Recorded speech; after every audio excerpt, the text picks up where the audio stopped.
கள்ளக்குறிச்சி மாவட்டம் கனியாமூர் பள்ளி கலவரத்தை தடுக்க வந்த சேலம் டிஐஜி அபினவ்குமார் தாக்கப்பட்ட வழக்கு விசாரணைக்காக ஒரே நேரத்தில் 94 பேர் கள்ளக்குறிச்சி நீதிமன்றத்தில் நேரில் ஆஜராகினர்.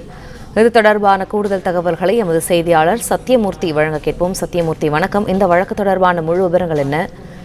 பதிவு பண்ணுங்க. வணக்கம்.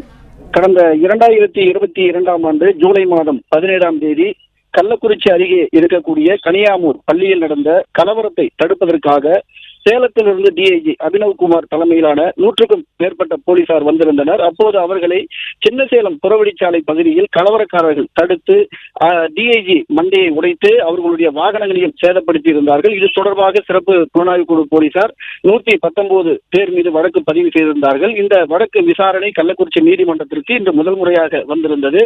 அப்போது இந்த வழக்கில் தொடர்புடைய 3 பேர் ஏற்கனவே இறந்துவிட்ட நிலையில 94 பேர் மட்டுமே இன்று ஆஜராகி இருந்தனர்.